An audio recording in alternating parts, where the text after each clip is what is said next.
Assalamualaikum warahmatullahi wabarakatuh. Perkenalkan, saya Marsanda Karim dari jurusan Pendidikan Ekonomi, Fakultas Ekonomi, Universitas Negeri Gorontalo. Dalam video ini, saya akan menjelaskan bentuk-bentuk demokrasi yang ada di berbagai negara. Sebelum itu, saya akan menjelaskan terlebih dahulu apa itu demokrasi. Demokrasi adalah sebuah sistem pemerintahan yang menetapkan rakyat sebagai pemegang kekuasaan, hadir dalam berbagai bentuk di seluruh dunia. Meskipun prinsip dasar demokrasi, kedaulatan rakyat tetap sama, implementasinya bervariasi, menghasilkan berbagai model demokrasi yang disesuaikan dengan konteks sosial, budaya, dan sejarah masing-masing negara. Berikut ini beberapa bentuk demokrasi yang umum ditemukan di berbagai negara. Yang pertama ada demokrasi langsung. Demokrasi langsung merupakan bentuk demokrasi di mana rakyat secara langsung terlibat dalam pengambilan keputusan politik. Dalam sistem ini, warga negara memiliki hak untuk memberikan suara langsung kepada kebijakan, undang-undang, atau bahkan pemilihan pejabat.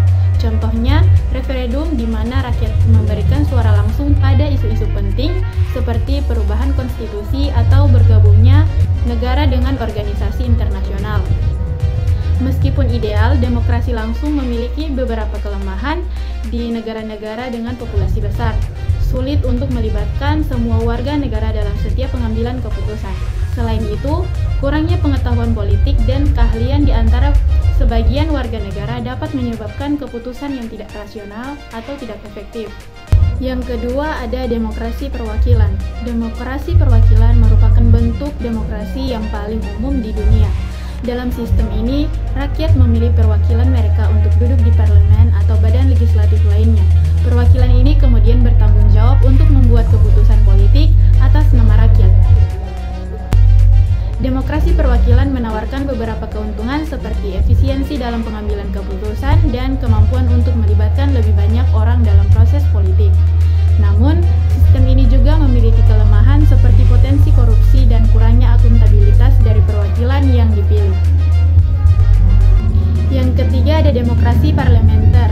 Demokrasi parlementer adalah bentuk demokrasi perwakilan di mana kepala pemerintahan, biasanya Perdana Menteri, dipilih oleh parlemen. Dalam sistem ini, parlemen yang memiliki kekuasaan yang lebih besar dibandingkan dengan kepala negara, biasanya raja ataupun presiden. Yang keempat ada demokrasi presidensial. Demokrasi presidensial adalah bentuk demokrasi perwakilan di mana kepala negara atau presiden dipilih secara langsung oleh rakyat. Presiden memiliki kekuasaan eksekutif dan tidak bertanggung jawab kepada parlemen. Yang kelima ada demokrasi konstitusional. Demokrasi konstitusional adalah bentuk demokrasi yang didasarkan pada konstitusi tertulis yang mengatur hak-hak dan kewajiban warga negara, serta pembagian kekuasaan antara lembaga negara. Konstitusi berfungsi sebagai hukum tertinggi dan menjadi dasar bagi sistem pemerintahan. Hampir semua negara demokrasi modern menerapkan sistem konstitusional. Yang keenam ada demokrasi sosial. Demokrasi sosial adalah bentuk demokrasi yang menekankan pada keadilan sosial dan kesejahteraan masyarakat. Negara yang menerapkan demokrasi sosial biasanya memiliki sistem jaminan sosial yang kuat seperti kesehatan universal, pendidikan gratis, dan bantuan pengangguran. Yang ketujuh ada demokrasi Islam. Demokrasi Islam adalah bentuk demokrasi yang menggabungkan prinsip-prinsip demokrasi dengan nilai-nilai Islam. Negara-negara yang menerapkan demokrasi Islam biasanya memiliki hukum Islam sebagai dasar hukum, tetapi juga memiliki sistem politik demokrasi. Yang kedelapan ada demokrasi liberal. Demokrasi liberal adalah bentuk demokrasi yang menekankan pada kebebasan individu, hak asasi manusia, dan pemerintahan terbatas. Negara yang menerapkan demokrasi liberal biasanya memiliki sistem hukum yang independen, kebebasan pers, dan kebebasan berpendapat.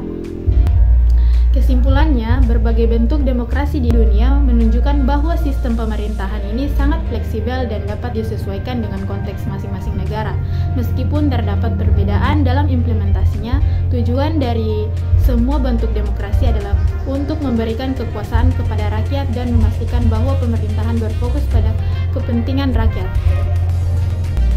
Demikian penjelasan video dari saya mengenai bentuk-bentuk demokrasi